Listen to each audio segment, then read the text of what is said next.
Ahojte, vítajte u môjho nového videa. Na začiatok vám chcem poďakovať za dosiahnutie 790 odberateľov. Úplne ste super a nečakala som, že to pôjde tak rýchlo hore. Najskôr to šlo dosť tak pomaličky a teraz sa to už vydvihuje, akože fakt, wow, super.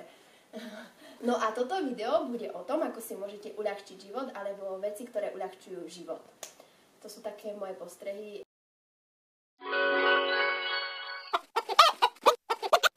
Prvá vec, určite už každý jeden z vás pozeral niečo na mobile, nejaké video alebo film, bolo to troška dlhšie a už stále bolela ruka takto si držať mobil a takto hľadiť do ňoho.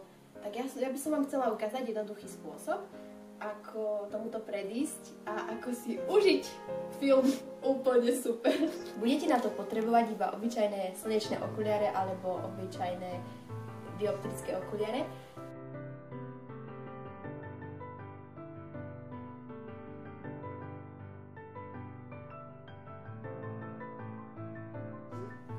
Druhá vec, takže v tomto teplom období určite každý jeden z nás radšej pije zimné nápoje a keď nemáte si ako ten nápoj schladiť alebo nemáte proste tie kocky ľadu, do ktorých by ste si vložili fľašu a tak ďalej, tak stačí, že použijete vreckovku, namočíte si ju a dáte ju okolo fľaše, veď sami uvidíte. Well, you only need the light when it's burning low. Only miss the sun when it starts to snow. Only know you love her. Takže tretia vec. Keď varíte v kuchyni, určite niekto číta knihy v kuchyni napríklad, alebo potrebuje recept, zavesiť si ho niekde a tak ďalej, aby ho mal pekne na očiach. A tu je taký menší spôsob, ako si to môžete urobiť.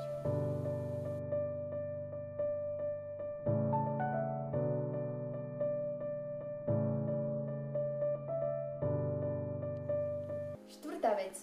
Ako si urobiť vlastne ľadovú kávu jednoducho? Budete na to potrebovať len nádobu na ľad a kávu. Stačí, že si kávu uvaríte a kávu potom nadajete do tej nádobky na ľad a dáte to do mrazničky a necháte to zamraziť a potom máte kocky ľadu, vlastne kocky kávy a potom tie kocky dáte zase do kávy, potom je ľadová káva. A môžete si to dosladiť mliekom alebo čo máte radi, žľačkou a tak.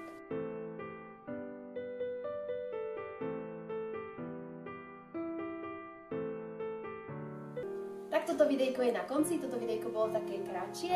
Ak sa vám páčilo, nezabudnite dať like alebo odber, ak ste noví, poteší ma hociaký komentár. Ak máte nejaké na mňa otázky, môžete mi písať na Ask, na Facebookovú stránku, potom do komentára alebo na e-mail, kde len chcete, ja vám neodpíšem alebo natočím video Ask.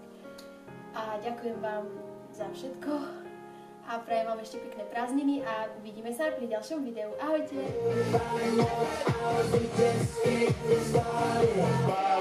Hours will just get started.